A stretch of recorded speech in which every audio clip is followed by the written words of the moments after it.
Hello, hello to all of the Motivators family. I'm Marlene Motivates, and we have here Gio.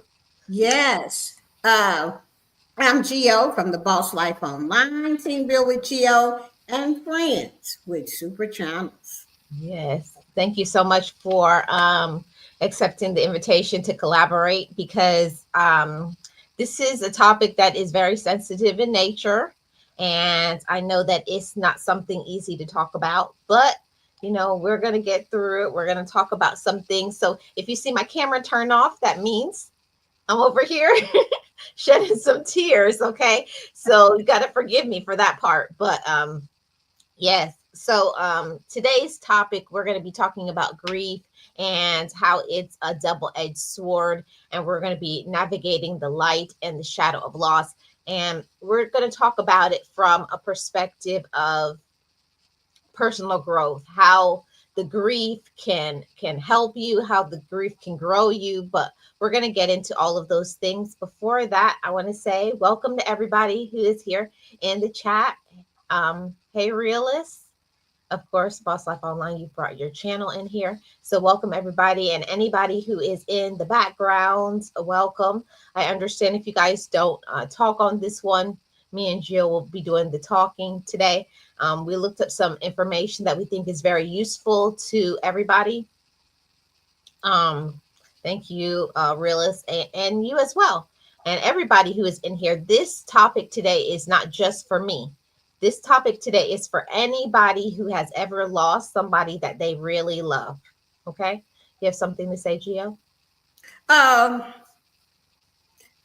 you said it all for the introduction, but I just want to say that I had written down the five steps to grief that people go through. Maybe they don't understand where they are in the grieving process.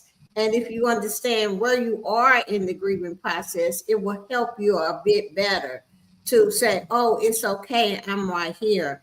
And that's where I need to be. But the steps are denial slash shock or shock, denial, anger, bargaining, depression, and acceptance. Okay. Those are the grieving steps that I find myself going through whenever I lose a loved one. Okay. And I want to say, of course, trigger warning, because I know that everybody deals with grief differently. Yes, yes, realist. Everyone deals with it differently. And no two people are the same, even two people who are in the family. I know that has happened for myself. And I think Geo as well. She's had that in her family where you could be in the same family, but one person is a person who wants to talk about it. Another person just wants to, they don't want to talk about it at all. And No. some people are just the ones that just want to cry, cry, cry, cry. And it's nothing wrong with any of them.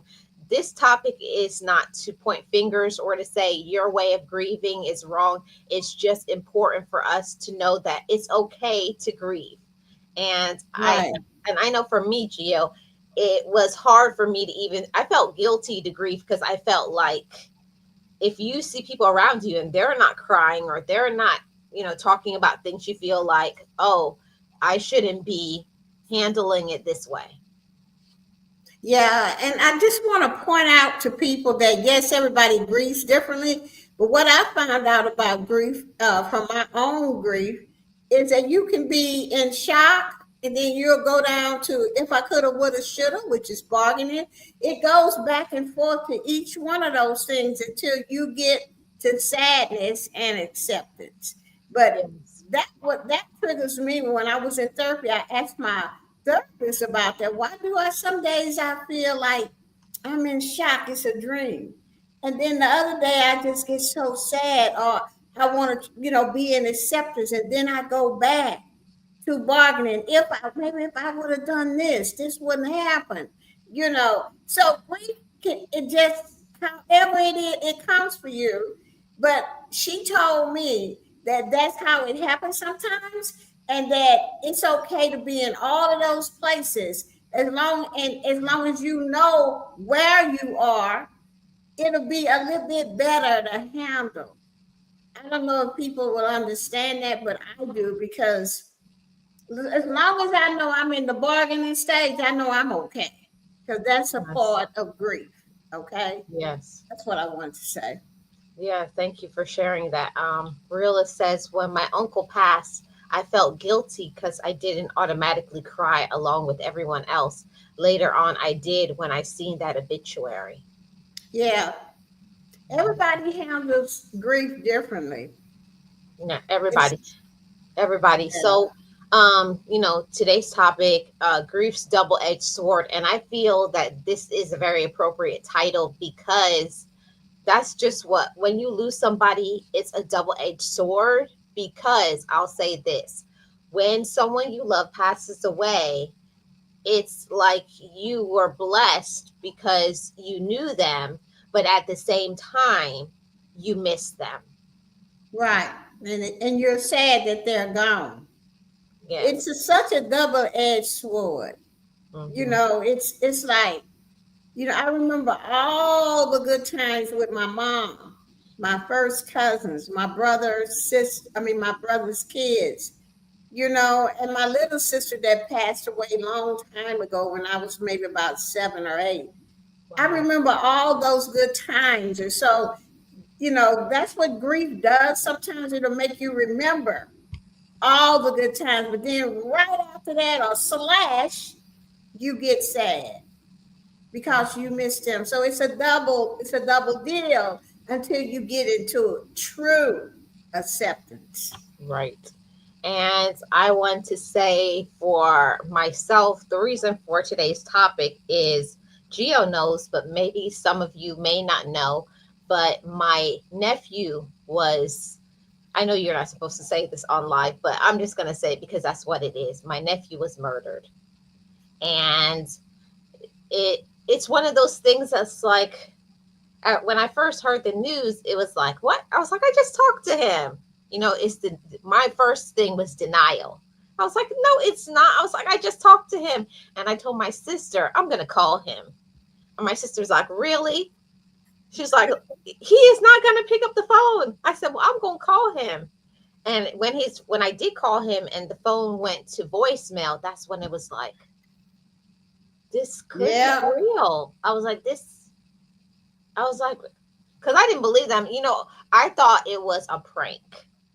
Because well, my family likes to play a lot. So I was like, okay, whatever. And when somebody else was like, it was like, on your Facebook, everybody is like pinging, sending pictures of him, rest in peace, blah, blah, blah. I was like, okay, okay. I was like, so this is not a game. So that was me. That was my first thing. So that's what I went through in the beginning. And the reason why I wanted to do this is because people think when you do coaching, like I do coaching, Geo does motivation. She's a businesswoman. People think when you're in the role of leadership that you always are, like your life is perfect, everything is hmm, good, you're in a positive space, you're always happy. And I wanted to do this topic for myself to show people that even though I am a positive person, I'm a motivated person, but I have feelings. I'm human. I cry too. I get angry. And I will tell y'all some of the stuff that I was saying because I know I was talking crazy and going backwards, back into who I was. I'm going to get revenge. I'm going to get them. How dare they? But that's just a part of the human experience because losing somebody you love, especially in an unnatural way, is you're going to look for a way to to get yeah, it's healing. called, it's a tragedy. Yes. See, tragedies are more hurtful. And the question that a tragedy always leaves is why. Yes. It's always why. Why? So my therapist explained the difference. If somebody died natural, it takes up to a good 2 years to really grieve that person. But a tragedy stays with you forever. Hmm. I was like, really? Forever. No. I think it's because it's traumatic. Yes, it's a trauma. Yeah, it's a trauma. See, we're not discounting anything and saying when somebody we love passes away cannot be traumatic, but when someone goes in an unnatural way, like Right. That's someone is murdered, someone is what is it called, a tragic car accident, or something that is outside of, like, a person is just right. old Like and for they pass instance, away. Angie Stone just died in a Mhm. tragic. And what? Yeah, I know. You know, it was, and our mayor, that was our mayor here in Houston, his name, I forget his name right quick, but he passed away suddenly at 70. Okay. He's an ex-mayor, and we were all of Houston was like, "What?" you Yeah. know.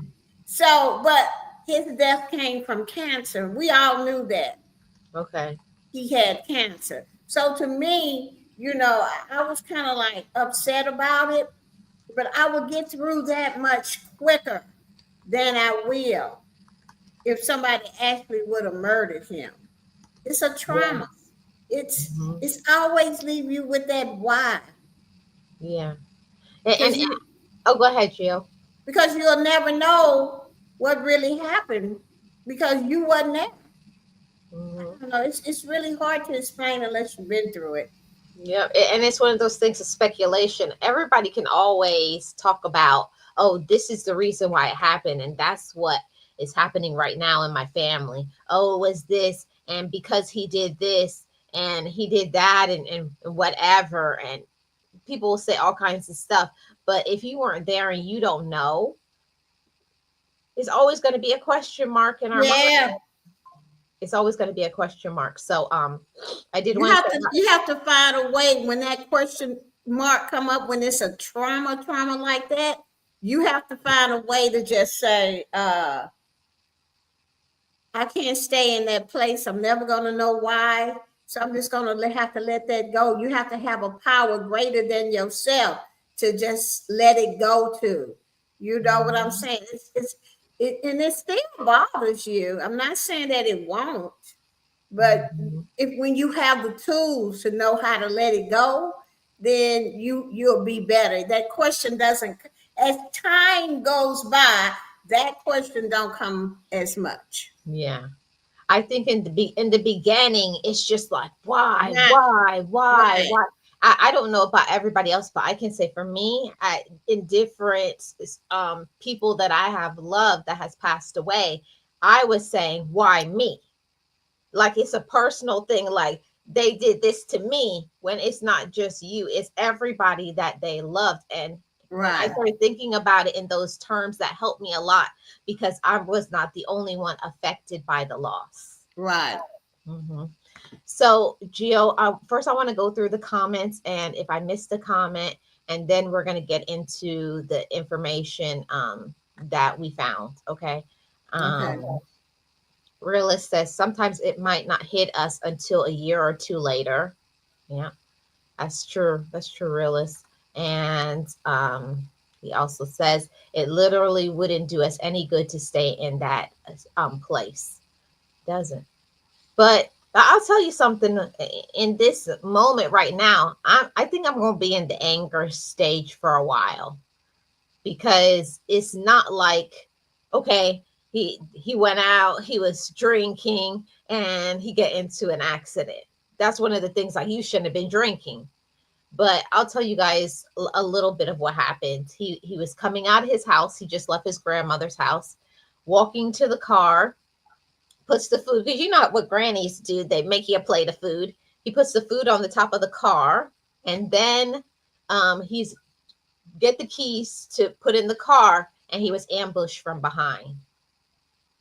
Wow. So because his back was turned, I don't know. That's all I Hmm. know. I'm so sorry, Marlene. Hmm. But for me, like, I know that not everybody's like me that doesn't want to talk about it yet in my family. And I say this with the utmost respect. I'm not trying to make anybody in my family feel any type of way. I'm sharing this because this helps me to heal. talking about things and not holding it inside is what Yeah. helps me, because when my dad passed away, that's what I did the first time, because that was the first major loss I had in my life. So when that happened, I didn't know what to do with it. So that's when I just kept everything inside. And that's when I got to the part where I was angry. I wouldn't talk to people. I cut people off. I was just in my own little bubble.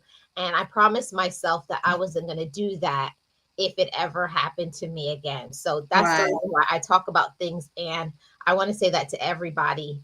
You know, you have to have someone that you can release that pain, someone you trust, not just anybody. But I don't mind Yeah. sharing it. I don't mind sharing it with my audience here, because this is my channel for motivation and healing, and I can't talk about loss and death without saying that, like, I was ready to mess people up. I was like, I'm getting on a plane, I'm going down there, and I'm gonna get them, and I'm, you know, and then I have to remember, you know, that I, even if I go down there, what can I do? I'm going to make more trouble, more problems. And I was like, so what benefit is it going to be if I end up getting revenge and I wind up in the penitentiary In Jamaica. in Jamaica? Hmm. And it's not like in the United States, Geo. They don't No, provide I you. know. That's They don't why. provide you with food. There is no air conditioning, so No, and I'm not coming down there. I'm gonna say, Geo, come see me. No way. Like I tell my grandboys, if you go, you going. Because Granny don't go to prison. Mm. Okay, Gio. So let's get into some of this information that me and Gio found about grief. So, grief is a universal human experience, yet deeply personal and often isolating. It's a landscape of raw emotion where the peaks of sorrow meet the valleys of despair. But grief isn't simply, I don't even know what that word is, simply, I don't know. I'm not going to say words that I don't know. A force of just despair. It's a double edged sword because it's capable of both wounding and healing, destroying and rebuilding. And I want to stop right there, because in thinking about grief, it being wounding and healing, and I never thought about it that way, that grief can be wounding and healing. Yeah, Um, because I can understand the wounding, but the healing, and it's true, because I know that if my dad never had passed away, I was never going to grow up. I think I would have still been as crazy and as wild and hanging out and partying and just acting crazy, if I didn't understand that now is the time for you to be mature. Now is the time for you to be the woman that he raised you to be. yeah. It's a Yeah. double-edged sword because if my mom passed away when I was 17, right when me and my sister graduated high school because we graduated together. And I remember if it had not have been for the learning and the teaching of my parents and seeing my dad on his own business and they just taught us a lot of prayer and putting us in church and listening to a lot of the learning that we learned how to be okay with everything. I don't think I would have made it. So that's the growing part, the learning part, the part that I had to just, even though I was grieving, but I still became the woman I was supposed to be with help on down the line. You Yeah. understand that? Yeah. And that's why it also says that it also, grief is also destroying and rebuilding. And that's the part where what you're talking about, Geo. It can Yeah, destroy you because it can break you into pieces, you know. yeah, and it did. It Hmm. took me a little while to get back, but once I got back, I knew that I got pregnant. That's what it was. And that really helped me stay much grounded because now I had somebody that I had to take care of. But that grief was still there. You understand what I'm saying? it's like a double-edged sword. I was happy, woo, wee, wee. But on this side, I was still sad. You understand? Mhm. I didn't get a hold of myself and get to get the sadness out the way until I went to therapy. And Yes. that was like 12 years later. Hmm. For me, I was forced to go to therapy because of, you know, like one of those things like running from it, like, and you get something to cover up the pain. Like some people, because of the grief, they start drinking, they do some self-harm habits, they get involved in substances or wild behavior and stuff like that. For me, when on that caused me to get into a major depression. And I want to say that to everybody. If you ignore it, you know, push it to the back of the closet, or like most people will say, "Oh, I'm okay. I'm good." Yeah. You know, putting on this strong face, because yeah, there are times where you have to be strong. You can't be breaking down crying every day, because you still have life happening. You still have bills. You still have to function in this life, but also it's important for you to give yourself time, that those moments. I remember when I was working, I would be at work all the time, and everybody would be looking at me like, "How did?" Because I don't know if you guys know, but I lost my mother and my father back to back.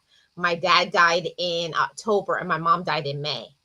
So it was like back to back, and people were looking at me like, "How is she walking around here smiling?" But that was my coping mechanism.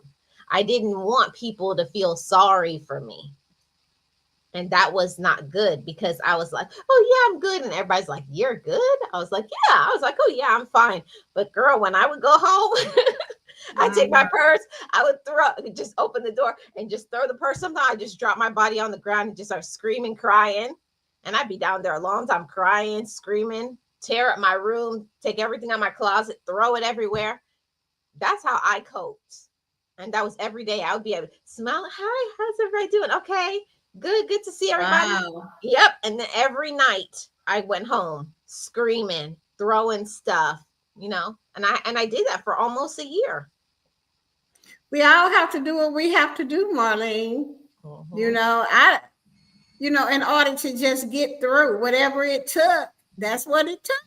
You know, Mhm. today I don't do what I used to do when my mother passed away.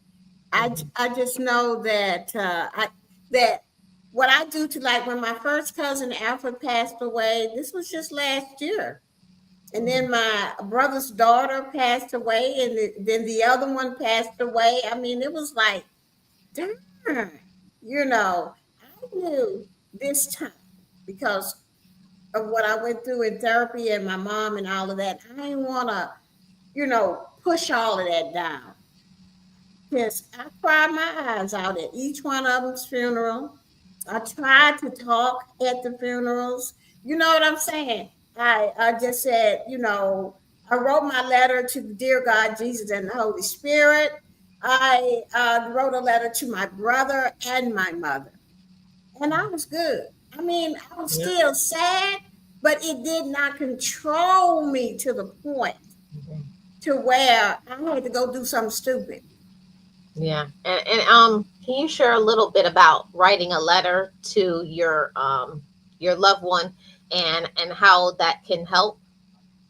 Well, you just I write a letter to the see, the problem is grief. So I had to have a bigger something over that'll help me take care of that, so I wouldn't do such. So I chose God, Jesus, and the Holy Spirit. Mhm. This is how I write it. Dear God, Jesus, and the Holy Spirit, VIA, my mom.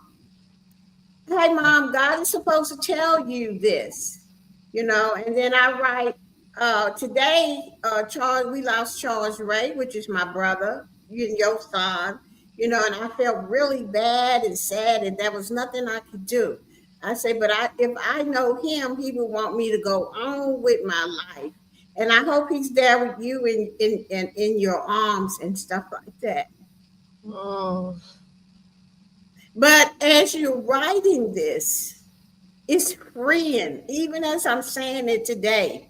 It is just free, and I'm letting go more and more and more. And then once I get through, that's in my journal. I just read it out loud, give myself a good cry. One of them snot crying. Yes. Yeah. And once I'm done with that, I'm back into my life and what I got to do. But I'm also still at that sadness acceptance. At least I'm not way up there in anger, bargaining, and all of that. I don't have time. I go through that. Let me tell y'all. But I don't stay in those things that long because I know how to get out of it. I write a letter to my mom. I say most of the same thing about my mom. Hey, it's 2025. This is what's happening in my life. The kids okay. We lost this person, that person, but I'm pretty sure they're with you. You know what I'm saying? And I get through it. So my growth from that is that I took care of myself when I went to therapy, because that's what I went to therapy for, was grief. And even though I still feel sad at some times in my life that my mom died, my brother died, my little sister died, my brother's two girls died, my first cousin died, and all these people were really close to me, But today, like I say, I feel sad about it, but I know that they're good. And I'm good, and I'm going on with my life because that is what they would want. But I have to write them letters to get that. If I don't write them letters, I'll be ignorant. Well, not ignorant. Yeah, Well, you can listen, Gio. I'm gonna tell you something. I'm gonna tell you something, and we've talked about this offline. But if you don't find something a why, if you don't, deal with it, you will be in that mode of, trying to convince people to come over where you are. And we've talked about that before. You don't know how many times we've been thrown out of homes. Yeah. Yeah, that because baby, when I was doing grief and didn't know what I was doing, my sisters would sit up and say things. I said, that's not true, and that's not how that happened. And then we get into this big argument, and then I'll be asked to leave. Mm-hmm. A lot of Christmases and a lot of Thanksgiving sure did. And that was because I didn't know that that was another way. I didn't know to let them be where they are. That people go through grief differently. I didn't know, but today I do know. I don't even, when they say something, I just say, mm-hmm. Yeah. Because I already know that they're not going to talk about it. Yeah. And I am blessed. And Marlene, we are blessed that we went to therapy and found new tools. See? Yes. And I can say that because when people will say things about my mom or my dad, my brother, my nephew, my auntie, and I already know it's not true. The whole thing about it is I as long as I'm convinced, as long as I know my personal truth, you cannot change somebody else's personal truth, because people can have a different relationship with somebody than you did. So you can't tell somebody how their experience was. So that is one of the things that therapy helped me with, is you have to let people have their own personal experiences, and it doesn't take away from mine. Like when people would say stuff about my mom, I would get mad. No, mama wasn't that way. No, daddy wasn't that way. My brother wasn't. And then you're getting upset and you get into an argument. The only person that needs to know the truth is you. And when you know who they were, you know the relationship you had with them, that's all that counts. Let them have, if that's their way of healing by saying that they were this way and they did that, okay. I was like, oh, okay, sorry to hear that. And I just leave it there. So go ahead, Gio. I'm just going to say grief is something else, and it affects people in all different ways. And if you lost somebody and they were really, really dear to your heart, cry about it. It's okay. Get to yourself and do it. Or you can just ask somebody to just, like I used to ask my therapist, just don't say nothing. Just let me just be. I don't want no hug or nothing. I just want to just grieve. That's how I started to learn how to grieve. And she would just sit there and just listen to me cry. And that's what I needed. When you're going through grief and people say, well, I don't know what to do, it's nothing that you can do because you definitely can't fix it. The only thing you can do is just be there. Just sit there with that person. That's it. That's all you can do. Yeah. And that is the thing that a lot of people don't understand, that you can help somebody by just being a listening ear, not Right. interrupting. And like people will say, oh, don't say that, because when my daddy passed away, I used to say, I want to go right behind him, I want to go too, I want to go. And they'd be like, no, don't say that. And then that would make me get upset, because I was like, yes, I do, I want like, don't Yeah. tell somebody.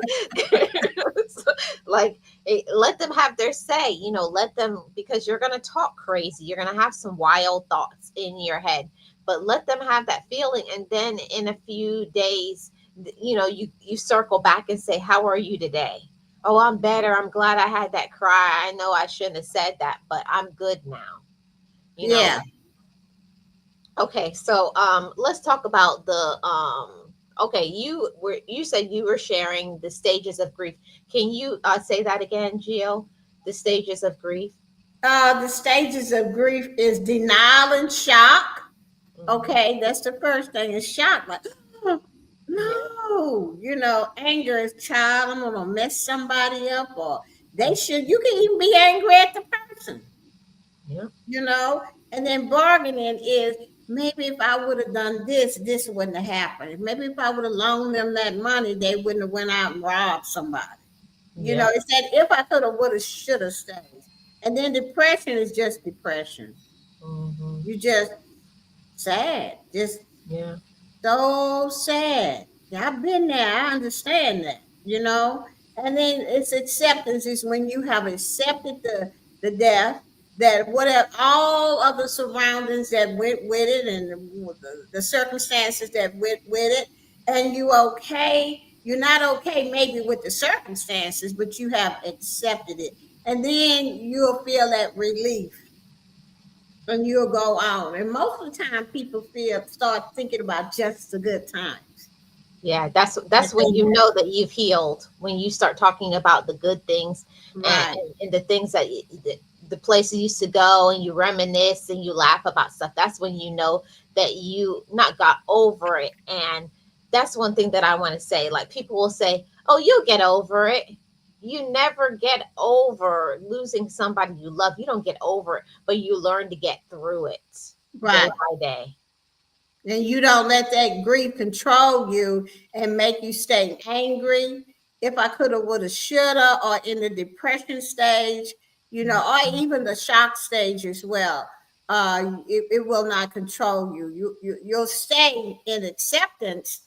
You may feel sad, but you'll also start thinking about, oh, I remember when my mama danced with us. You know what I'm saying? And that's the part I like.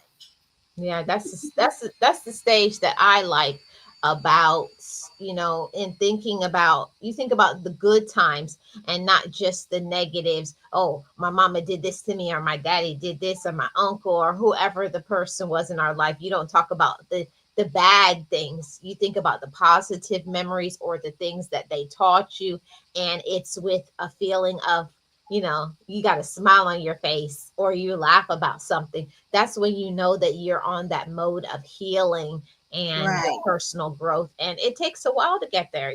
Some people, it's right away that you get into that stage where you start talking about the fun memories. But for other people, it may take years, but it's okay, because it's your life, it's your journey of healing and grief. Right. Hmm. And So, that's something oh, I go had to learn, Marlene, is let my family just be where they at. ahead. Because and some of them still, but I know that today not to oh, okay, you Okay. know, all right, whatever. Yeah. Yeah. And I said, what my famous words now are, when something is not what I agree, and I said, oh, is that right? And that's all I say. Yeah, Oh, because is that right? it's Okay. nothing you could do to change them. Nothing. Nothing. Yeah. So let's talk about the sharp edge, the wounds of grief. Okay, let's not sugarcoat it, because grief is going to be painful. It cuts deep, and the wounds that you feel, it seems like it's like a big mountain that will just cover over you with all this pain. So the grief includes intense emotional pain. The waves of sadness, anger, guilt, and confusion can overwhelm us. And some physical manifestations are sleep disturbances, loss of appetite, fatigue, physical aches and pains, disrupted routines, like that loss can throw off our life and disrupt our daily routines and our sense of normalcy, because we'll be like, well, what do I do? And I know when I was in that stage, like, because those of you who don't know, my dad, when he passed from cancer. So I was in that mode of always having to take care of him. So when he passed away, it's like, I don't have to, like, I woke up, I was like, okay, I got to go take care of my dad, because I was so used to doing that for such a long time. And even though I knew he was gone, I still was like, well, what do I do now? Because I was just in that mode of being the caregiver. And now I had to go back to the mode of, it's okay. Now you can just be the daughter. Yeah. So, and also, this is a big one about the wounds of grief. Social isolation. Grief can lead to withdrawal from social activities and a feeling of disconnect from others. And that's the part that we have to be very careful about, because I get it. You know, you're upset, you're angry, and of course you need time to be by yourself to process it. You know, if you want to cry, you want to scream, you want to journal, you do need to take that time to isolate, but it's giving yourself a time period. Yeah, you need some time to be by yourself to process it, but don't stay isolated. And that's the balance part where we talk about the navigating the light and the shadow of loss. So yes, while you do need time to heal and to, process it in your mind, you also have to have the time where you said, okay, now I need to get back into a daily routine again. You need to get back into a schedule of day-to-day interaction. And I'll tell you, that was the hardest part. It's like, I don't want to see nobody. I was like, I want to be by myself.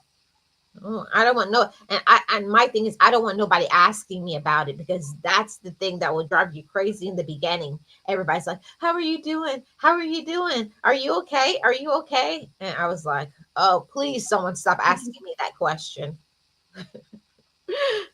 Yeah. Yeah, Are because you okay now? My mama just died. How I'm gonna be okay? How I'm gonna be strong? You know? I don't understand why people say that right in the yeah, midst yeah, funeral. You seeing your mama laid out. You know you're not gonna see her no more. And people talking about be strong. I couldn't. I was like, I always say, Years, "You be strong. You be strong. years. Don't tell me to be strong. You be strong."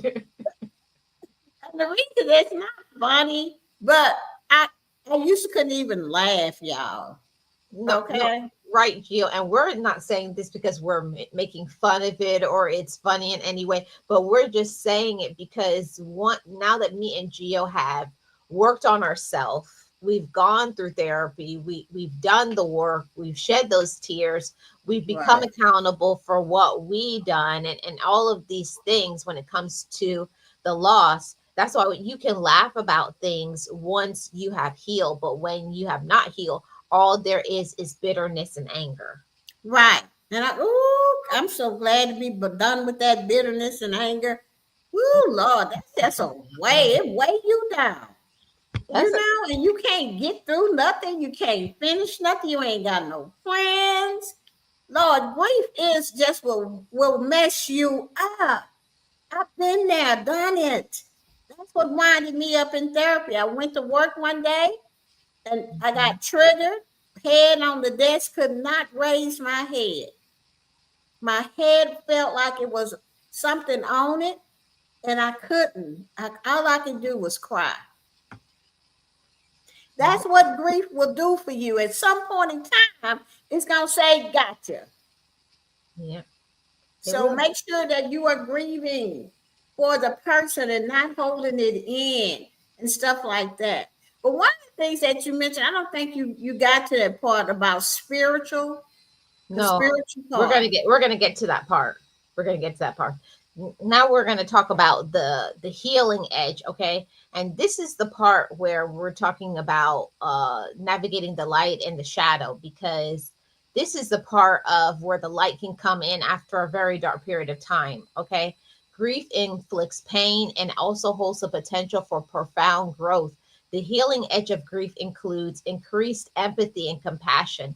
In grief, you learn to be more understanding. Maybe it will soften your heart towards maybe your children, maybe relatives. It will open the door of understanding to others.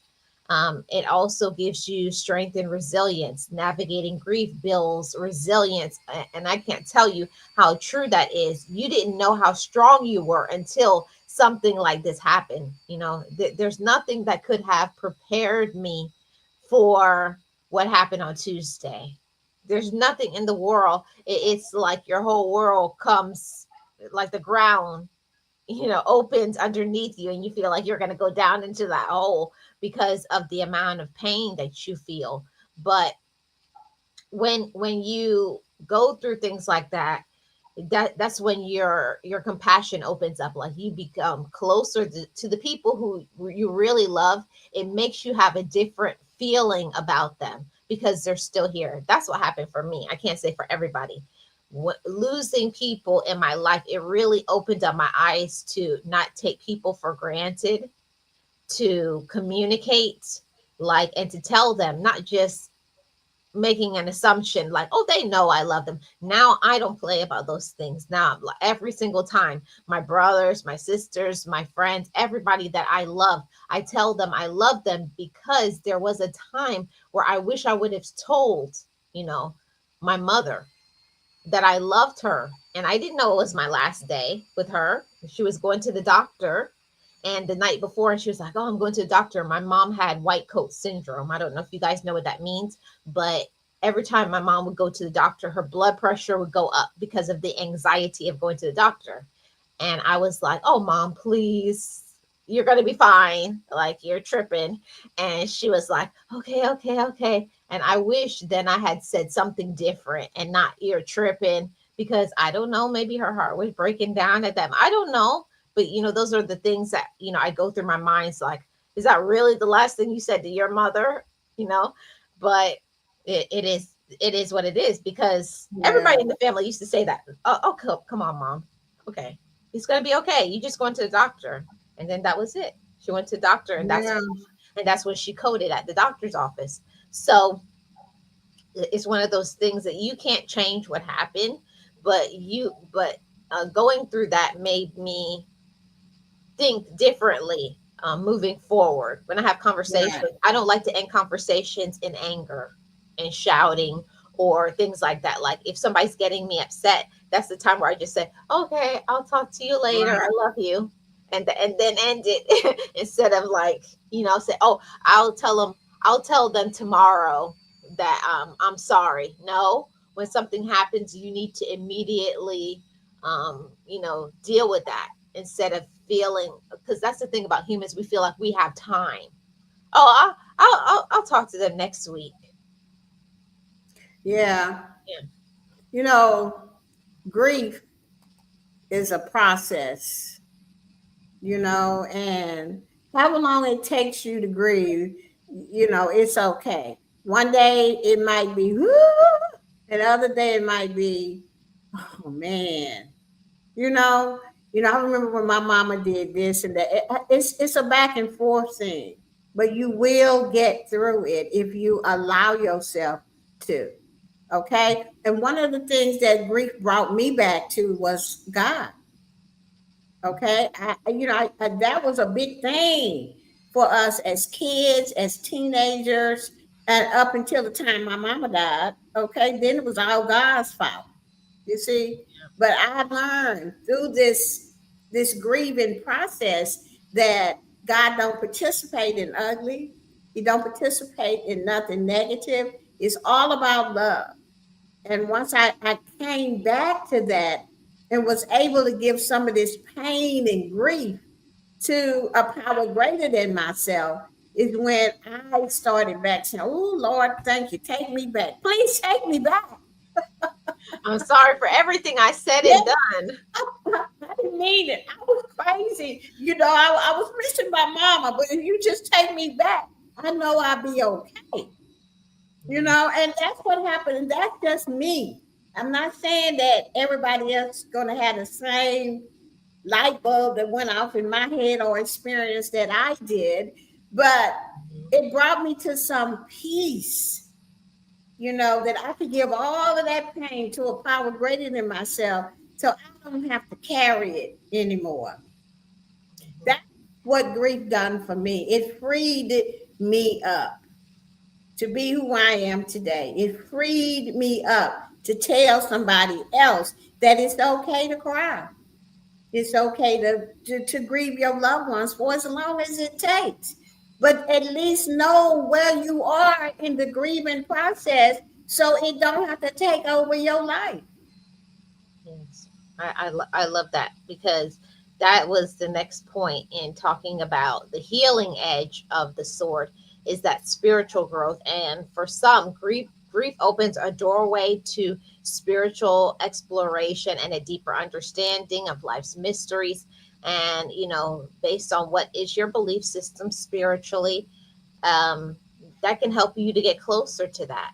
It causes you to maybe do some more deep thinking.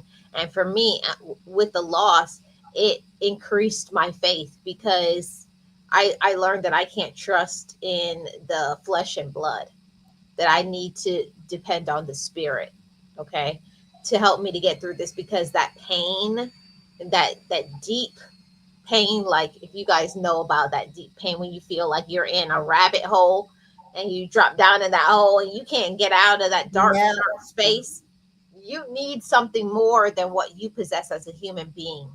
You need something more than just saying it's going to be okay, like other people will say. You need more than it will be okay. That yes, we are the ones that have to make a choice to start doing things to get up and to get our life back together. But we Yeah. we need something to hold on to. We need hope. We need hope. And that was the thing that has been helping me through this time right now is knowing that I'm not alone in this, knowing that he cares for me, he covers me, he protects me, he guides me, and that there is salvation for my loved ones, that they're not Right. just floating out there in space, or they're, what helps me is knowing that they're not suffering, for those who were sick, or they don't have to stress anymore. They're okay because God knows them and loves them and remembers them, and that has been helping me so much to be able to cope with what I am going through. And maybe that will help somebody else too, knowing that there is hope for the future. That helps me. Yeah. Mhm. And Yeah. go You ahead, can Carol. just, I'm going to say, if people, you could just take a look at me and Marlene. Mhm. I mean, we went through the ringer she lost her parents back to back. I lost my mom when I was 17. I wasn't even a grown person. I still needed my mom. My dad left us and went up to California, just left. It was 8 of us. Mhm. I mean, it's just a wonder. I was talking with my oldest sister about something tragic that happened, and we kind of got on the subject of us. I said, "Well, it's just a wonder we got our minds." And she said, "Yeah, you're right about that." I said the only thing I could think of was the prayers that my mom prayed and asked God to take us to look over us, and the prayers that my pastor prayed when he prayed for all the kids to be successful, and that God just take control of our lives. I rode on that until I could get to a place of healing. But it took a while. It took almost from that, it took almost at least 12 years for Wow. me to break. to Mm. say, for God to, for something to break in me, because I couldn't, like I said, I couldn't raise my head. They had to just let me be where I was until I could raise my head, till I could tell somebody what I was going through. But today, I'm good. The tears are about just pure joy that Yeah. I don't have to deal with that no more. It's hard. Yeah. And I'm so sorry about all of your losses and everybody in the chat. I may not know all of Yeah. you. I may not know all of you individually, but one thing that grief has taught me is to learn compassion for others, and Right. and to let other people know that you don't have to carry this weight and pain on your own. If that's the only message you get from this live, then I would have done my life's work. You don't have to Amen. carry the pain on your own. You don't have to be tough and strong. You don't have to, how other people think of it. If you need to cry, if you need to scream, if you need to throw things, if you need to write a letter, if you need to get yourself a therapist, you have to do what you need to do so that you can be living. And that use everybody who doesn't know, before Marlene Motivates, this channel used to be called Living Your Best Life. And it was called that way because when my father passed away, I was not living my best life. I was, I guess you could just say, just going through life like on the hamster wheel, new day, but the same old stuff, just going, going, going, and you're not getting anywhere. And it was like, what is this? This is not living. I was like, this is ridiculous. This is stupid. I was not doing my life's work. I wasn't living life with vitality. I wasn't laughing. There was no laughter. It was only just work. I just felt like I was just working, working, working like a little robot. And I was like, but there was no out, but that was up to me. I wasn't doing anything to have fun. I wasn't making new friendships. It's like I was miserable, but I was also around people who are miserable. So that made it harder and harder to cope with. So I had to learn about Yeah. making choices. I don't have to deal with the negativity and foolish people and their drama and stuff.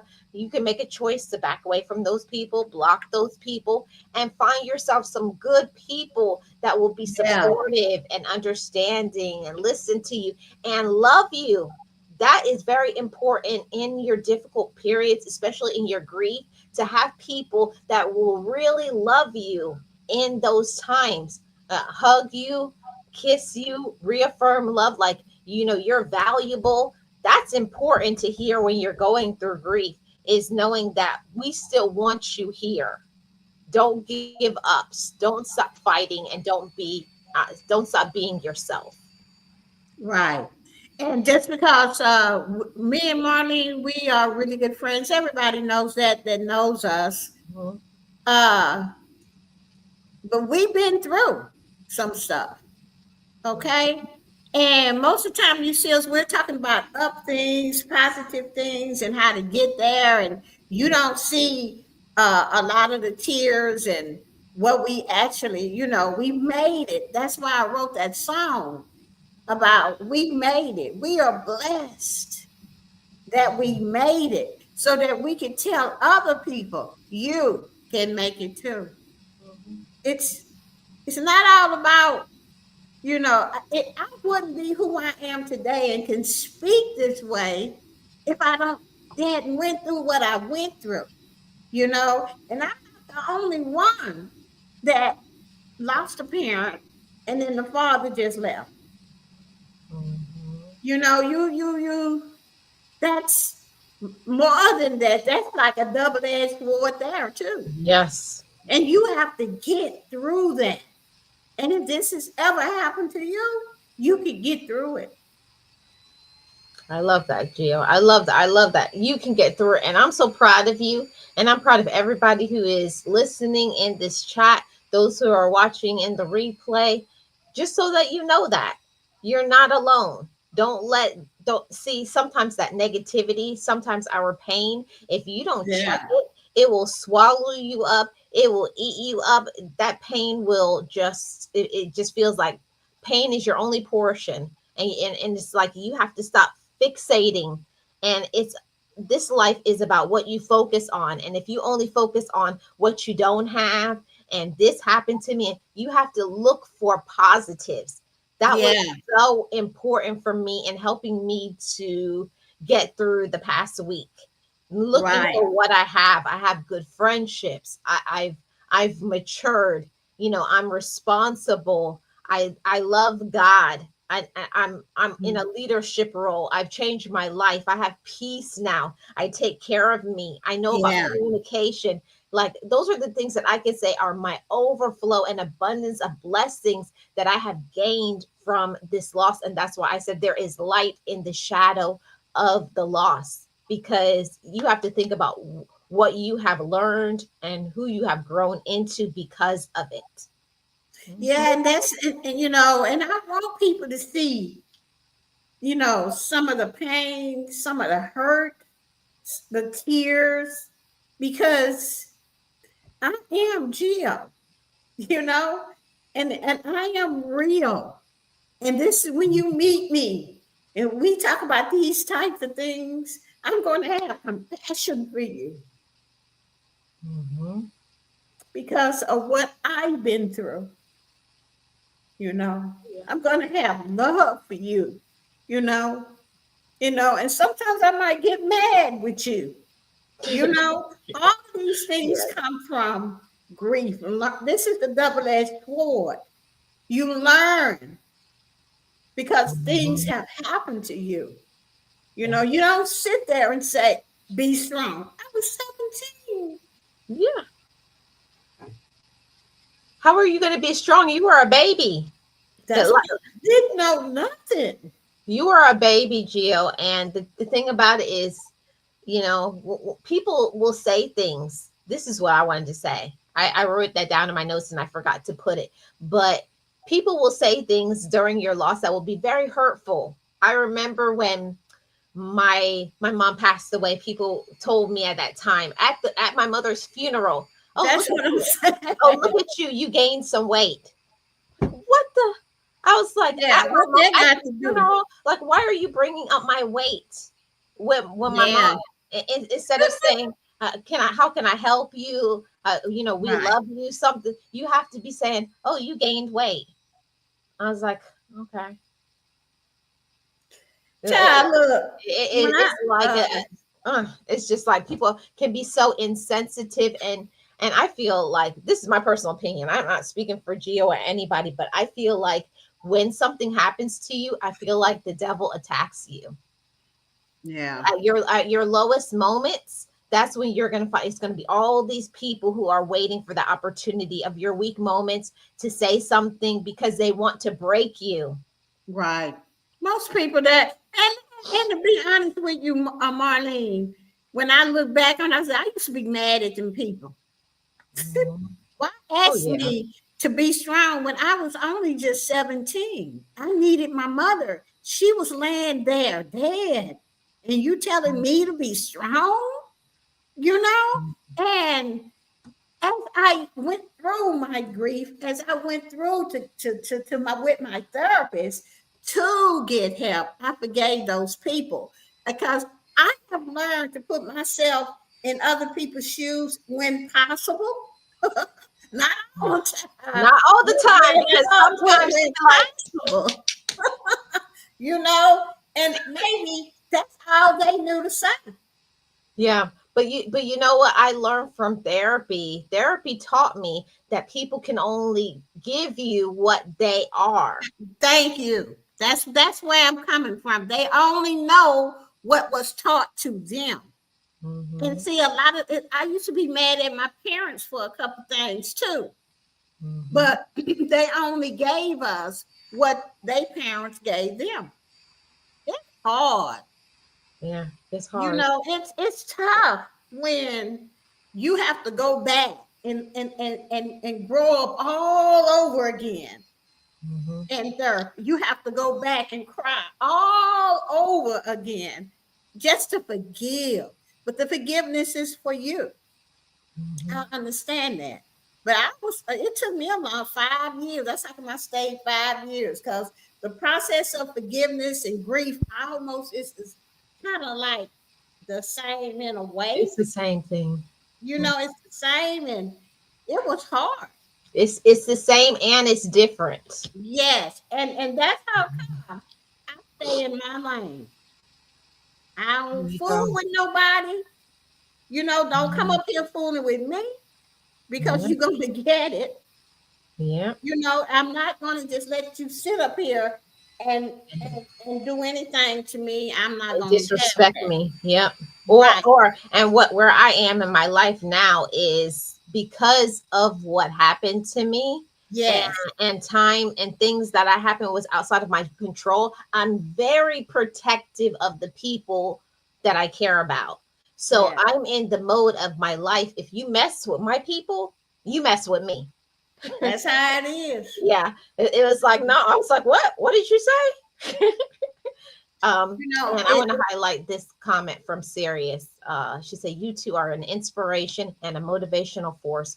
Your experiences open up doors to have others to come out of hiding with their own struggles." Thank you, yeah. Sirius. Thank you. And, and that's how come I wrote that song. We made it. It's so important to me. Those three words, we made it. Hmm. Do you know how many people don't make it? Do you know how many people go into deep depression about grief and they never come out and they just die? No happiness, no nothing. I'm blessed Hmm. that my mother and father prayed when we were before the craziness started for us to have a successful life, that they put us in church, that they put us, that was our social thing, that they introduced us to a power greater than ourselves so that we can return to it to make it in life. It's all about the therapy, but it's way more than that. It's about a power greater Than than yourself. ourselves. Hmm. That's why I wrote it, because Yep. we made it. We were blessed. And God, and look at us. We come from the lowest. Look at what happened to us. Most people couldn't make it through it.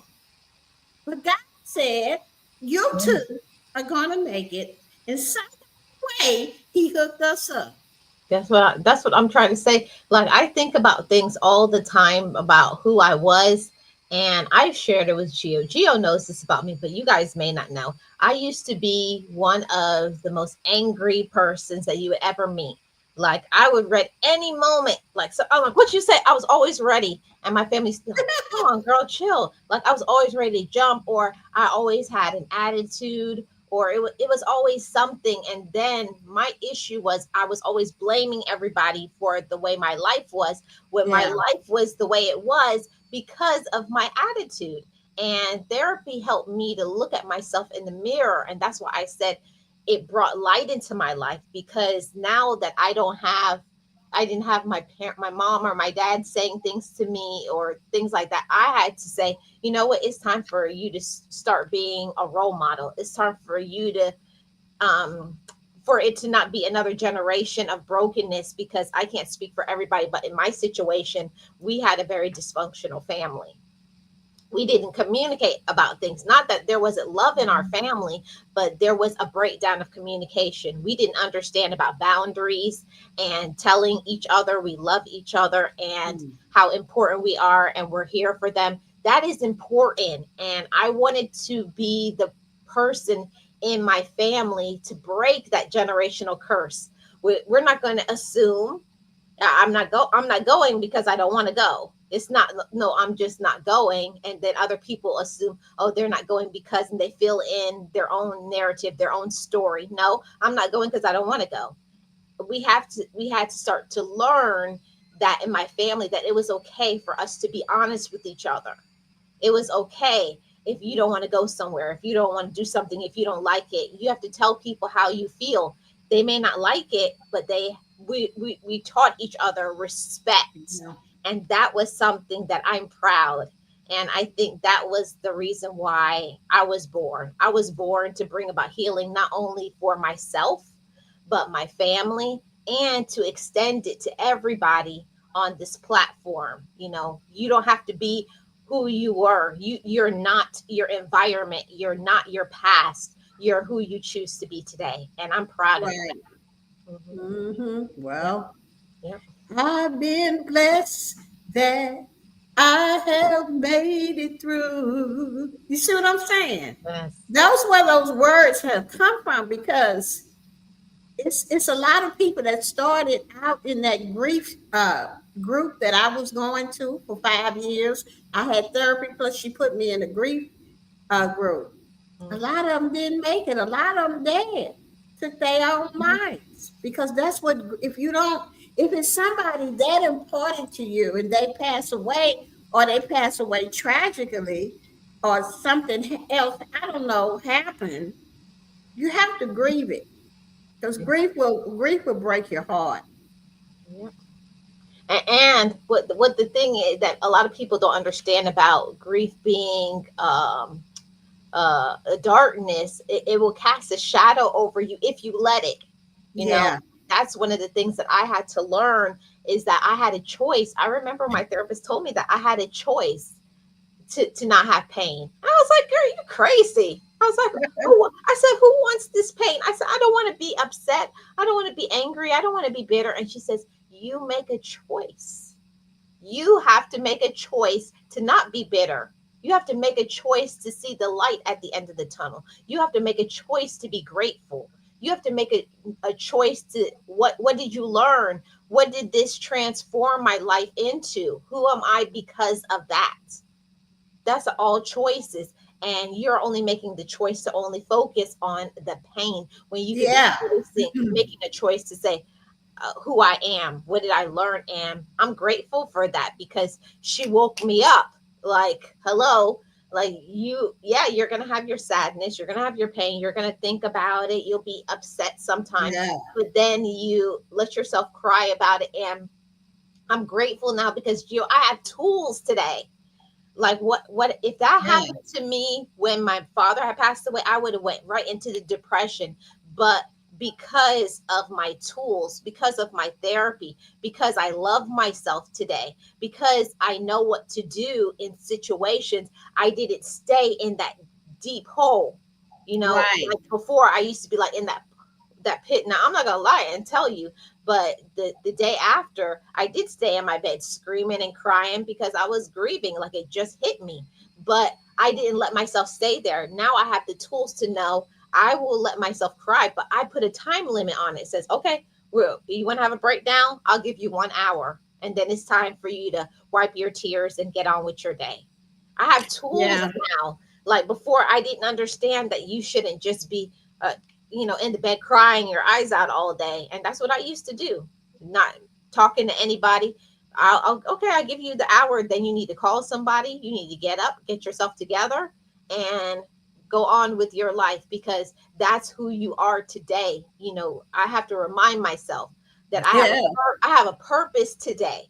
Today I right. know my worth. Today I love myself. Today I'm my own friend. Today I know God. Mhm. Today I have my Right. own relationship with God, and I have people who love me, care for me, and they are waiting for me to win, because success is written in my DNA. And Amen. That's what I'm talking about. See, today, Marlene, you and I, and everybody else that then went through this, we are much wiser today. We are much stronger. We are good enough to do whatever it is that we want to do today, because of the experience of losing somebody in our lives that were close to us. I'm grateful for what I went through, because I could not be who I am today. I would not be standing up for myself today. I would be, oh no, that ain't Geo today. Back then, yes, I'm grateful for my past, because I'm a whole new different person today. I'm happy, and when I lose somebody, I got tools. I don't have to be stuck.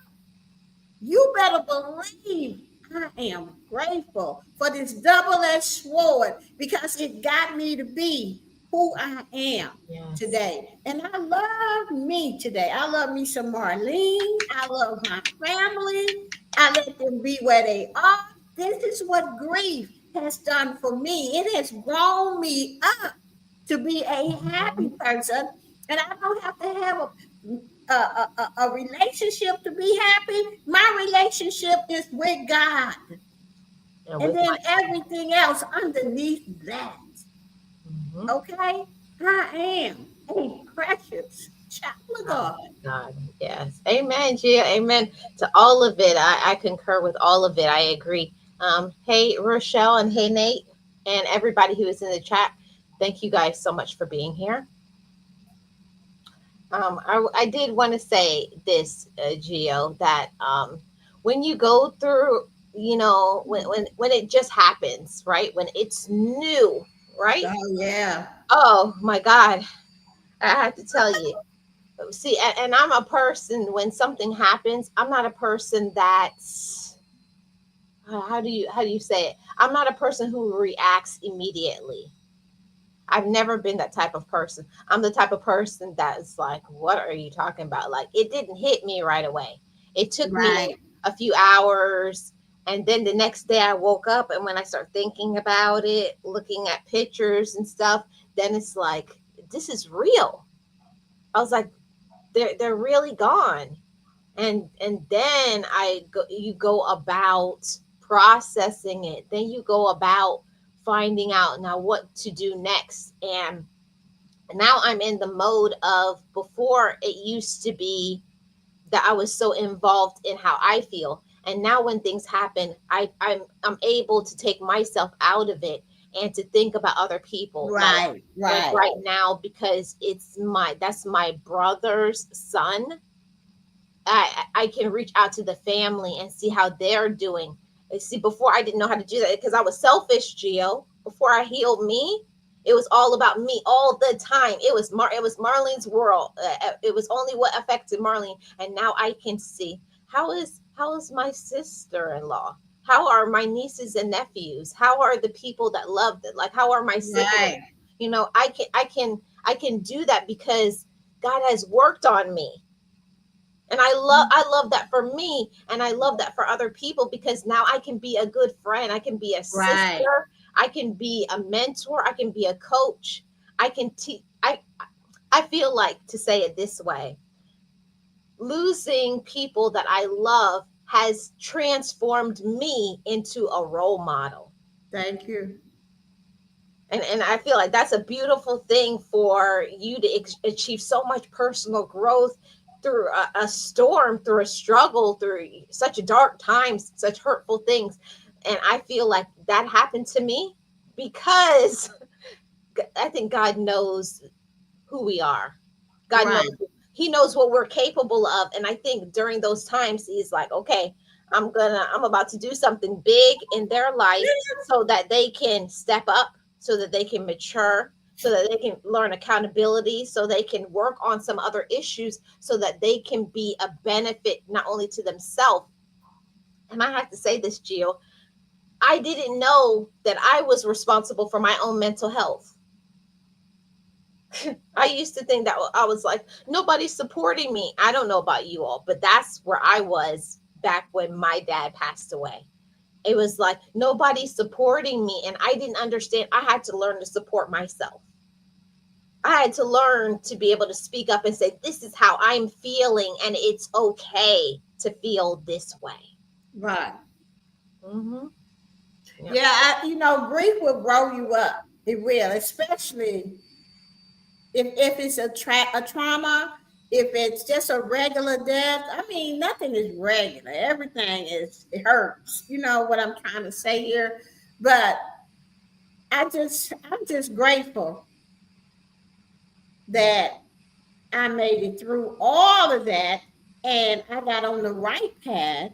But it wasn't until I invited God back in my life that I got on the right path. And this is not for everybody because I know everybody is not believers or whatever you believe in. But you got to make it bigger than grief, because grief hurts, baby. Grief will kill you.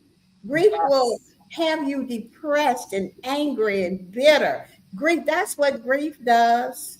Mhm. Okay? But you got to learn how to get through it. And that don't mean you're going to get through it in 2 days, 3 days, even a year or two. You know, It teaches you patience. right. But you will get through it, because every day lessens the hurt. If you are letting yourself cry about it, if you are talking to people about it, find you somebody to talk to about it, or if you just invite a friend over to just say, can you just sit with me? Mhm. However and whatever it takes. Don't turn. I'm going to tell you, a lot of people turn to drugs, Mhm. alcohol, and whatever else that they take. Yep. Lessen that pain. All of that is just pushing it down and getting you more and more and more into trouble.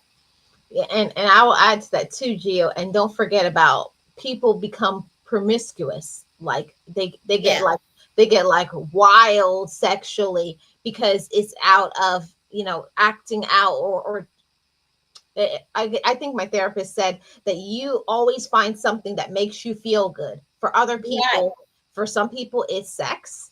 Some people it's alcohol. Some people it's drugs. But I had to learn to heal that inside of me so that I can make my own self feel good. I didn't need anything on the outside to make me feel good. And Hmm. that takes a lot of work that I don't need another person. Don't get me wrong, I want people in my life, but Yes. I don't need other people to make me happy. I make Mm-mm. myself happy, and that is something that's very restorative. Learning that about yourself, loving yourself on that level. I only need me. I have myself to get through this. I have God to help me get through this. I have great friends. I know what to do. I know when it's time for me to rest. I know when I need a Mhm. day off. I know those things because I love myself, and I let my mind, when I'm feeling this way, I don't ignore it. And that's the Right. difference before in having the right tools. Before I would just ignore it. Oh no, I'm good. Yeah, I'm good over here. And you're not good. You're not Right. good. Yeah. Like, I've been to a whole lot of churches, and I've heard a whole lot of ministers, deacons, and sisters. They always say that when they lost this, they turned to being promiscuous, like you said, sex addiction, drugs, Mhm. alcohol, whatever it took to make them feel better. But To one thing cover it. that they all agreed on was it only puts the pain down. No, it only makes you feel good for the moment while Right. you're doing that. Yes. And then here it comes the next day. Pain, Hmm. sadness, Stronger. grief. Yeah, until it breaks you. Well, I got broke, okay? Mhm. But this time when I got broke, I believe for me, God had his hand right there in the palm of his hand. He had my hand because I could not do nothing until I said, please take me back. Mm, mm, mm, Okay? mm, It's mm, mm. when things started happening in my life. It's when I got enough strength to even talk about it.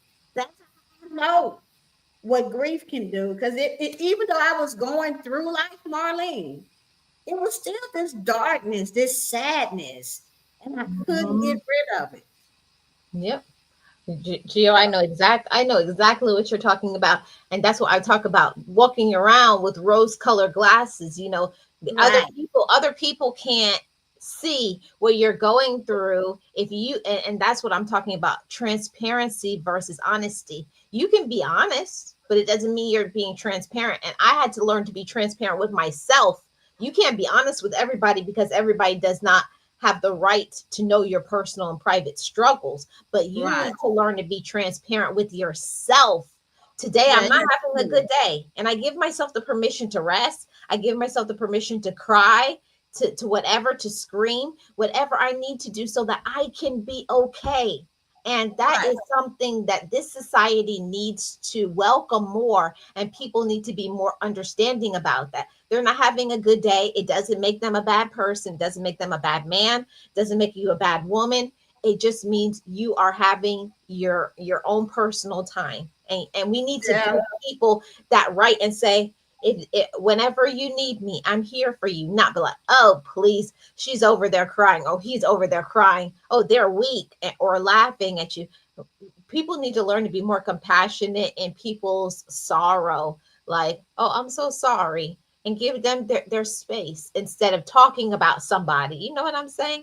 Oh, Yeah. look at them. Oh, they're over there crying and laughing at them. I always say, people who do that, it's going to come back to you tenfold. You never laugh at somebody in their dark times, Right. because when your It's dark time comes, it's going to be tenfold worse. sure is. And you ain't gonna have no tools Yep. to get through it. Hmm. And it's even though Marlene and I, we've been to therapy and we've worked on quite a few things, and we are so much better today, and we still work on our stuff. Okay, it's not like we perfect and we went to therapy and we got all of this stuff taken care of.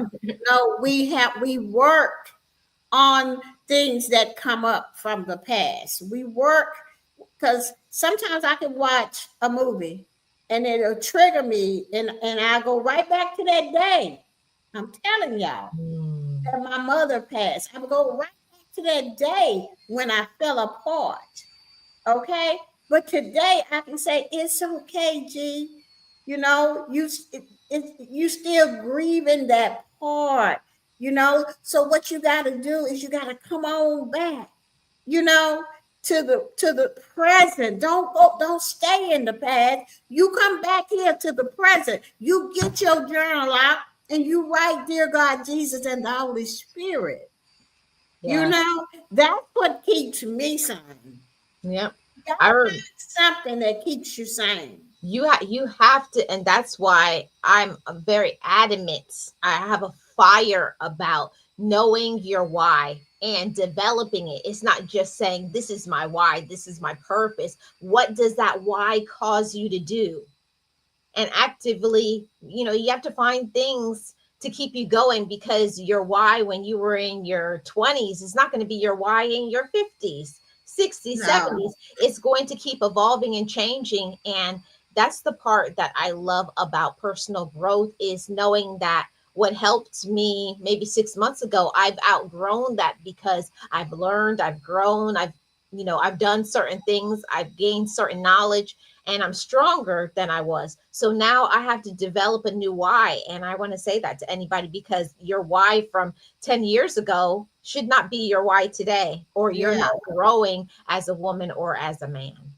Yeah. And, you know, even though I shared that piece of information about how sometimes you could get triggered, that doesn't happen like all the time. I could go 4, 5, 6, 7, 8 years, and then bam, Yep, it's back. I Hmm. don't want to cry. This is the first thing I say. I ain't crying. I don't want to think about it. Leave me alone. I'm tired of you. I done dealt with you in the past, and here you come want to mess with me today. Get thee behind me, devil. Go sit your butt in that chair, because I'm not dealing with you today. But then my strong self said, "Oh yes, you are." Because if you don't remember when you couldn't pull up your head, remember when God had to hold you in the palm, and He's still holding you. He did not give you this wisdom for you not to use it. He did not send you to therapy to learn new tools for you not to. You get that journal out and let's do it. And Yep. this could be like every 8 or 9 years. Yep. This is why I say grief is something else. It is.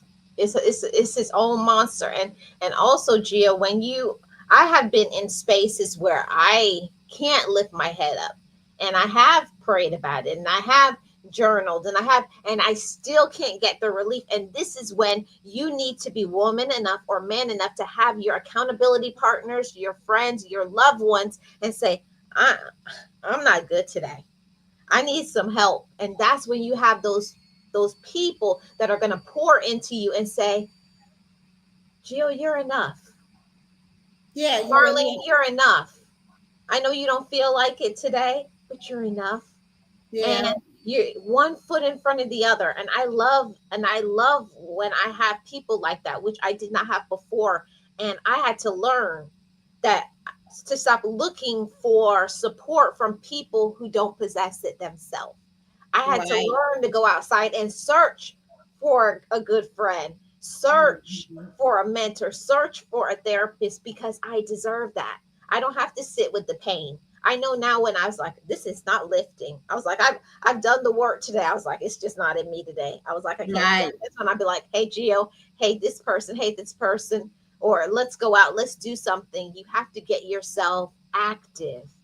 You have right, to you have to have all you have to go through all of the things, and if it's not working, then that's when you have your other people that will be supporting you during those right. times. Mhm. Because just, we were just sharing our experience, and what we've been through and how grief has really grown us up. That's what it's done.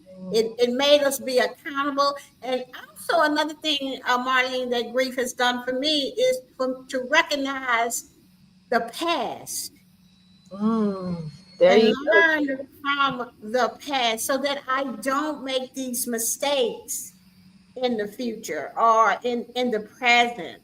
So that's how I know when it hit. That's how I know to get my journal. I've learned this, and I just and don't write like, dear God, Jesus, and the Holy Spirit. This is what's happening with me right now. I'm giving it to you because it's too much for me. Thank you so much, and you're welcome. And I just read it out loud, close my journal, I'm good. Mhm. But Yeah. if I don't do that work, Marlene, I, Mhm. I have much wisdom to know what will happen. Yes. That's why I do the work. Yes, Gio, and you're so right. And you're one of the people that was monumental in helping me with that because I had the tools, I knew what to do. And you're like, Marlon, did you journal? And I'm like, I don't know why, but it's one of those things where you know what to do, but it's just sometimes you just don't want to do it. You want Yeah, to sit in that pain. You want to be angry. Or even if it's not the pain, but sometimes because of that pain, you just don't want to do anything. You don't want to do something that is with your talent or your gift because you start doubting yourself, or for some reason, or listening to people who are projecting their fears or insecurities onto you, and that will get you stuck. And that's when you need to lean on your faith. That's when you need to lean on a good friend. That's when you need to activate the tools that you possess, and they're there to help us. And that's one of the reasons why I wanted to have this podcast conversation, because we have tools. We have things that can help us. I want to say to anybody who needs to hear, if you're grieving today, do not give up. There are people that are so warped in their mentality that they want to see you down during these times of grief. They make fun of you, they laugh at you during those times, and know that, okay? And say it's okay. Let them laugh at me because I'm healing. Laugh at me because I'm yeah, growing. Laugh at me because I'm successful, because I know today that if I don't shed those tears, or I don't journal, I don't call my accountability partner, I'm not going to get to the success that I deserve. yeah. I'll go right Mhm. back down where I remember when I first met Gio, where I was procrastinating. And all of that procrastination is because of the fears. I didn't want to face my own self and tell myself I was successful, that I can walk through that door, that I am capable of doing it, that I am worth it. I Yeah. didn't want to believe that. But And one of the best motivators I know. thank Come on you. with it. And that's true, Gio. Thank you so much, and I appreciate it. But the thing about when personal growth, when you go through grief, you find out not only that you're a good friend, but you can be a friend. I had to Right. learn to be a friend to myself so that I could be a friend to somebody else. I could be a role model. I could be an encouragement to somebody else. Every time I go live and I talk about something like this, I share because I want you all to know I wasn't in a good space always. And you all know my issues with, the past, even before the grief of wanting to unalive myself, and the depression and X, Y, and Z, and so much other things that happened to me in my life. But I feel everything happens to grow you and to mold you into who you deserve to be, who you deserve to be. And talk about that courage. It takes courage to get through it. Hmm. Child. 'Cause it takes courage to do the work, baby. If you Yep. don't want to get better, you're not. But if you want to get better, you ask God to give you the courage, because that's what I had to do. God, Yep. I need courage because I'm scared to walk through this pain. Mm-hmm. I was so scared, Marlene. Yes. But you have to have courage. So the thing is that you have to have something bigger than the fear. You have to have something bigger than the problem. Because if you don't, you will never find the courage. But you can ask that power greater than yourself to have the courage to walk through. Because it is hard to go back through your life, through grief, talk about the day your mama died, and all of this stuff. You gotta have, and you is what, 37 years old, and then you got to go way back there, and you already know what that feels like. It takes courage. Yep. So you It, got to have a power greater than yourself and ask for courage to get through these things. yep. And you have to understand that it's okay. That was a major thing that was blocking me from my healing and me being positive Right. and working on myself, is understanding I can't do it all. You're not, No. I'm not supposed to do it all. But that's the way I was raised. You fix it. You got to be strong. You got to be a tough woman. You got to do this, and but some things it's not for you to do. We make our own self suffer because we don't ask for help. We don't reach out, because if you have some really good people, they'll be willing to listen to you and support you. But you have to know that I'm a good friend, so there are times where I know I need friendship, Right. and that's okay. Yeah. And it's okay to seek friendship. It's okay to be friended. It's okay to be loved. It's okay to be supported.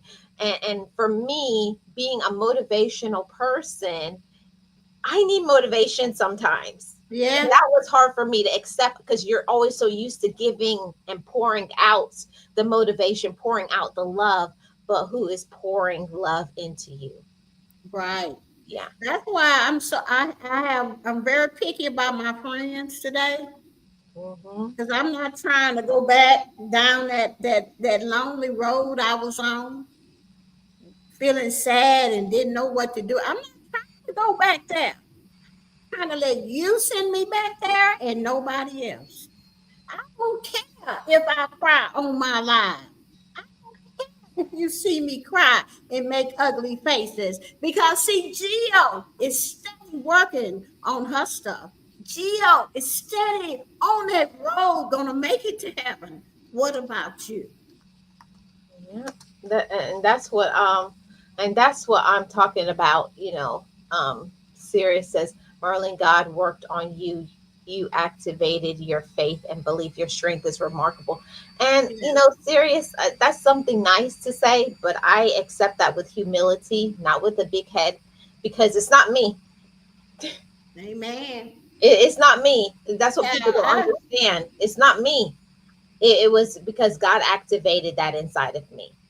And it was something that I possessed.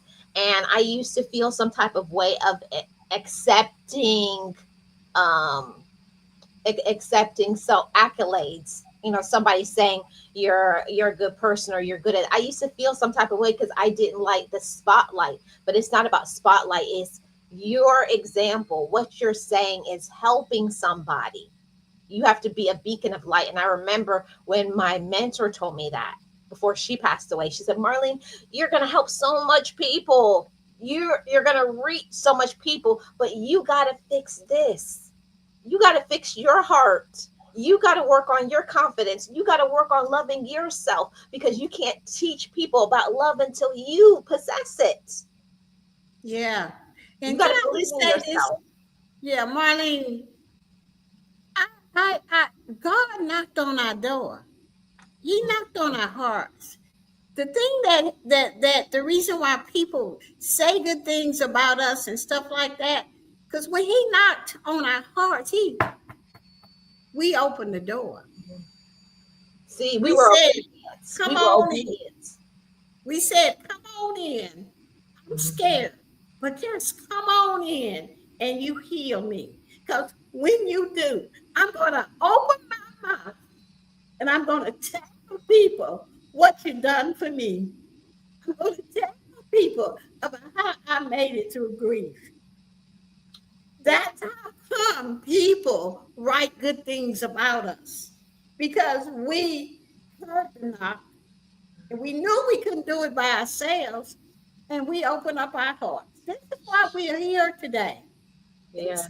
not all about 100K. I don't believe I want that. Yeah, Hmm. but it's also about how we made it through our lives and who we are today.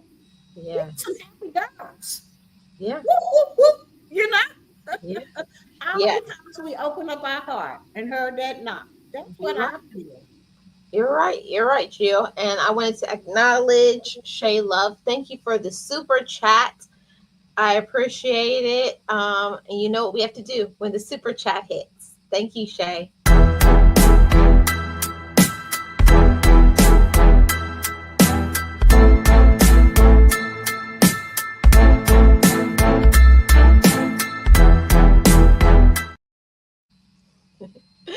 Thank you, Shay. I appreciate it. And Yeah. everybody who is here, um, I just want to say that to everybody, to whoever is grieving today, any day.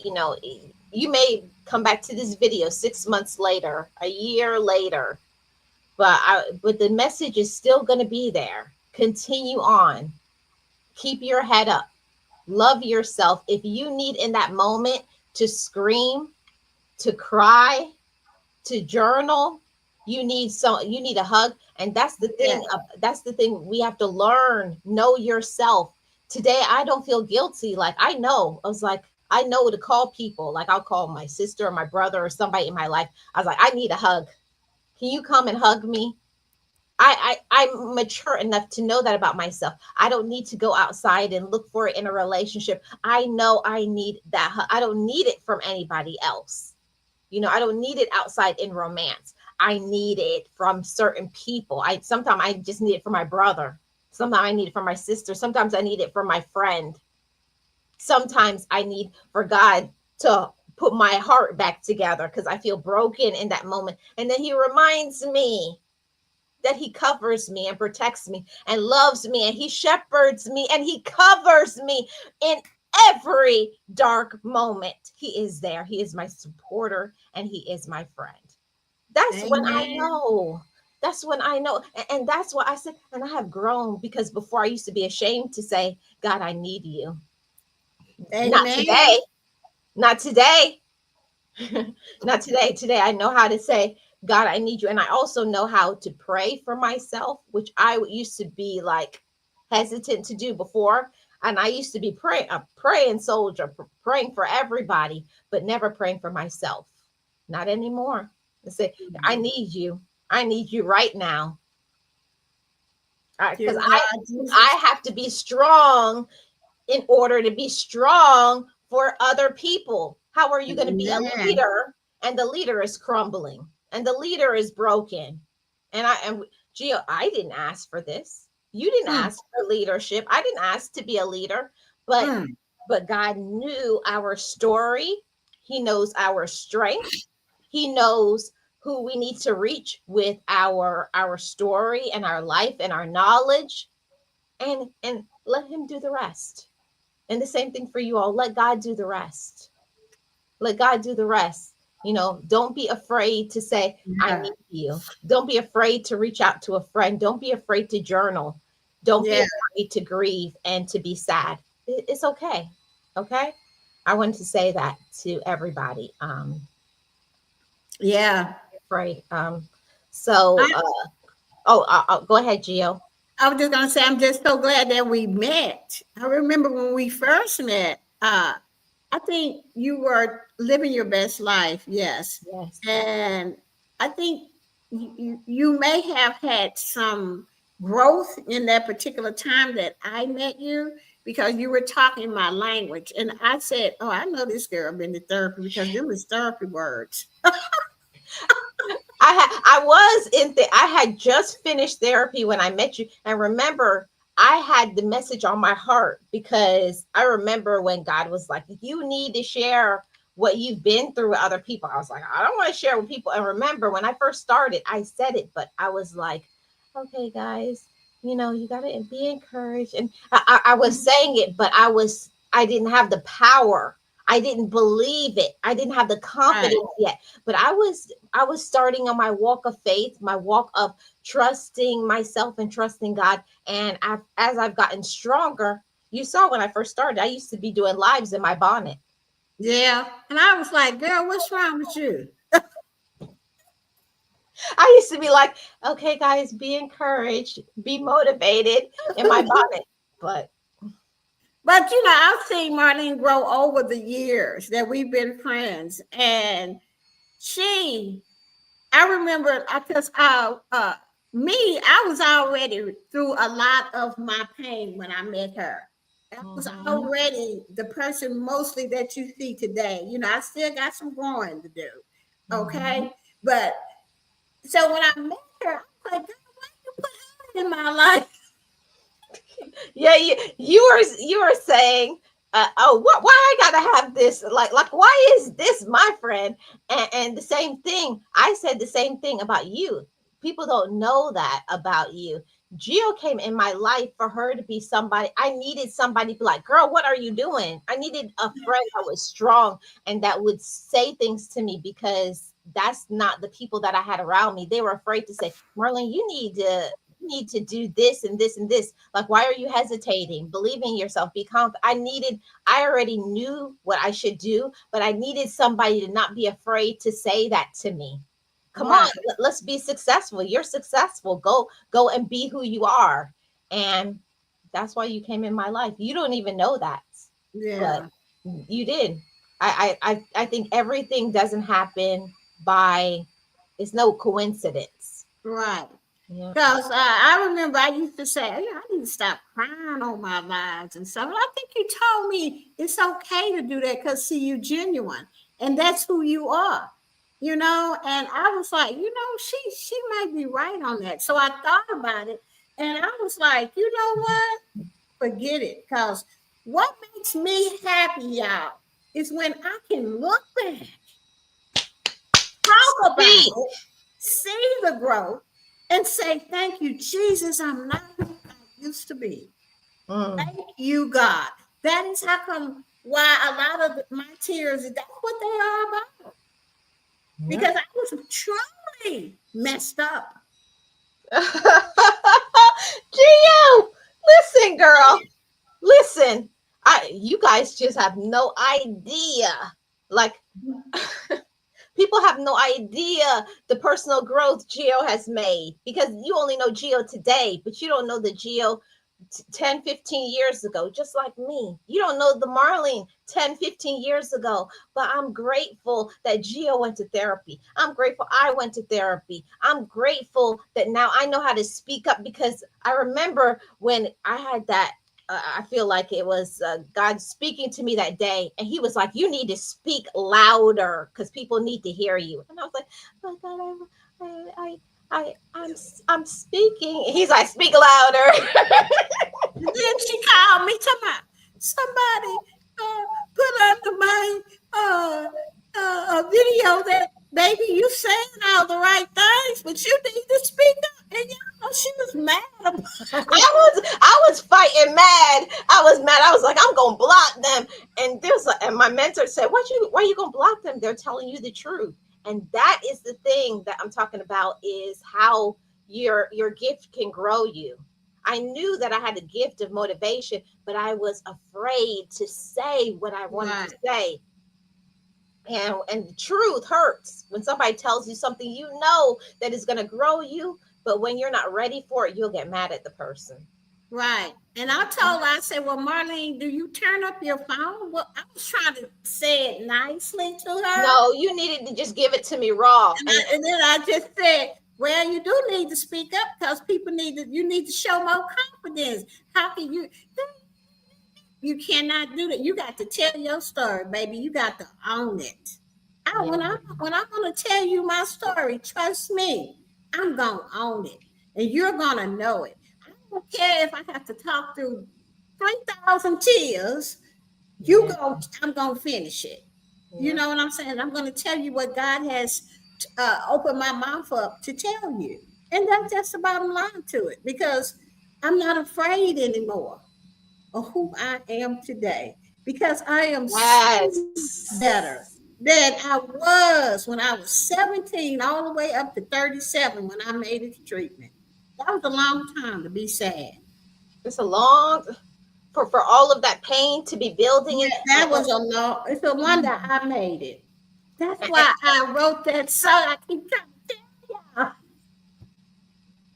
I made it. We made it. yeah, you made it, Gio, and so did everybody who is here.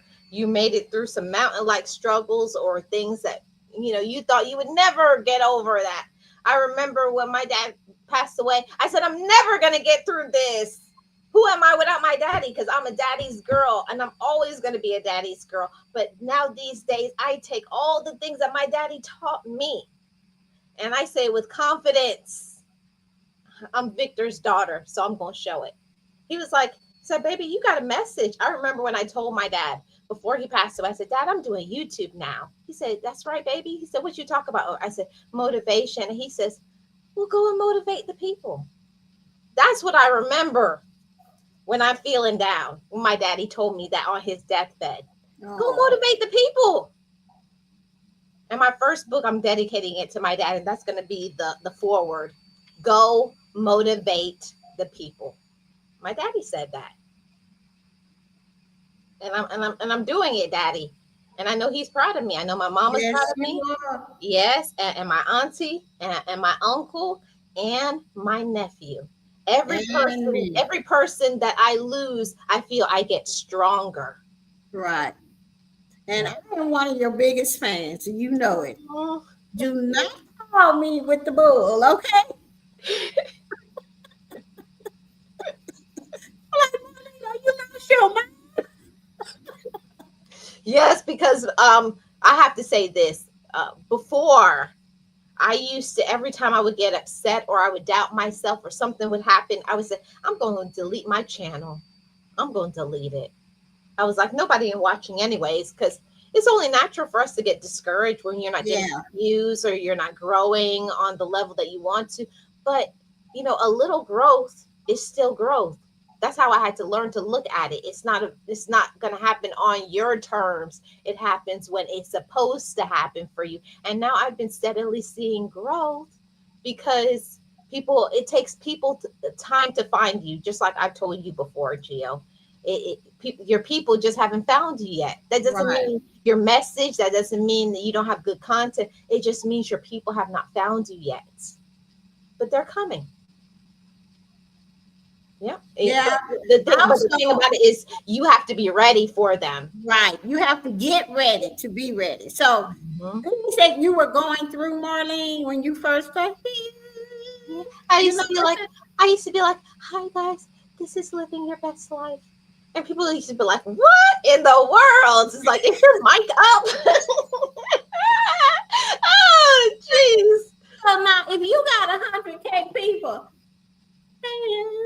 you think the people gonna say, Uh, you have to find the confidence. Everything that you need, you have today. You're going to be very successful. mhm. I know, but the whole thing is that it was a learning process, and Yeah, I'm grateful for that because that's those moments, and that's why I don't delete any of those videos. I need people to see where I came from, before I was introduced to confidence, before I knew about speaking up for myself, before I knew about self love. I know you should, and I know about reading it, but I did not make the application yet. But it was over once I really believed in myself, Right. and I was like, okay. And then I went to the next level. I said, yeah, we're gonna start vlogging. Yeah, Yeah, yeah. I watched you go from you'll talk a little bit about God, but now you know who's the head of your life. I see it. I was like, Mhm. you know what I'm saying? Because I was like, wow, that's a big step there. You know, whereas when I came on here, I was already talking about who was the head of my life. You know what I'm saying? And I watch you start to believe in yourself. I watched that. Mhm. And that has been such a joy to me. You remember when I told you that I really like to help people? I Yes. like to see them get that glow in their eyes. It just make me feel so good. Like I finally done something for God. You see what I'm Mhm. saying? And that's what my job is on here, is to get with people that will listen, or get with people that just want to be around Geo. You know what I'm saying? And try to throw some of this happiness off on them, and then and then try to tell them how I got through it to be who I am today. So I watched my friend Marlene Mhm. go from to Yes. who she is today. And Yes. that's just a beautiful thing to watch, Marlene. Thank you, Gio. And I can't wait for the next level when I'm going to be like selling out shows, because that's coming, guys. I am working with a director, and I'm working on it's going to be Marlene Motivates on tour. So that's coming, but God had to grow me from the to, you know, being Yeah, confident and believing in myself, to now he's like, you need to get up and travel and take this all over. yeah, take it all over. Because It's I'm time gonna to be right expand. there with you, girl. Go ahead. It's time to expand. And I want to say that to anybody who needs to hear it. Now it's your time for expansion. Don't stay in the season of acceptance. Grow. Grow your brand, grow you, and love yourself the way that you deserve to be. So thank you, Right. Gio. This has been a great conversation. I know it's a little tough. I know, you shed tears, I shed tears, but it's important to talk about these things, because I wanted to say that to everybody. We're all human. We all grieve. We all get sad. We all go through things, but we're here. And that's what I want to say to everybody. But you're still here. You're still here, and I'm proud of every single one of you. Yeah, I just want to say the last thing is just use some of the tools if you can, and if it fits you, that me and Marlene have found out that works. Mm, Just use some of those tools and know that you can make it through. mm. Yes, I love it. I love it. I love it. Thank you, everybody who is here. Shout out to all my mods. Shout out to the channel members. And go over to what channel you shouting out, Gio? I'm going to shout out Friends with Super Channels. That's a channel where I have a lot of friends, and I didn't know how to give back to them. So I came up with the channel Friends with Super Channels. So I interview them. I do whatever I can for them. I promote them. I advertise everything. Go over there and be a channel member for 99 cents and get in on the advertise. Yes, yes, yes. Awesome. Thank you, Gio. Thank you to everybody, and everybody who left a good comment, Serious and Realist and Jill and Miss Carol, Rochelle, everybody, even James, anybody who is in the background. I appreciate you guys. Be motivated, be encouraged, be inspired. And this is the song that Gio wrote. I made it.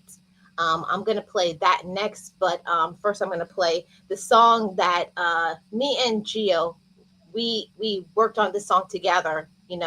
Be encouraged, be inspired, and I want to talk about that just a little bit before we go. I remember when we were talking about that, Geo. I don't know how many years ago that was, maybe 5 years ago, and we were talking, and I said, I want a song. And she said, well, what you wanted to be? And I said, I wanted to say, to tell people, be encouraged, tell people, be inspired, tell people, be yourself. And she said, well, that's going to be your brand. And then that's when Geo took over. She did that. It took me about a day to write that for her and then come up with the melody. And then we found somebody to sing it for us. And I sent the sung it first and sent it to my guy who came up with the music for it. And then we sent it to someone else, and that's who sung it. So this is her song. And I'm so proud of the song because it fits Marlene. Yes, it fits me so well. When I heard it, I cried. I cried and I cried and I cried because people don't understand the times when you were not encouraged, when you were not inspired. And it's like you're having an out of body experience, Gio. It's like knowing who you were, and then you're looking at yourself with the way you are. Wow. I'm grateful for that. And I thank you so much for everything. You're welcome. Love you. Okay. Love you too, Gio. And everybody in the chat, be encouraged, be inspired, and be yourself. I'm Marlene Motivates, your life coach. Keep your head up, everybody. And we will see you all on the next one. Bye, everybody. Have a great rest of your day. Be encouraged, be inspired, be yourself, you will survive. Just know it, just breathe it, and be it, and live your best life.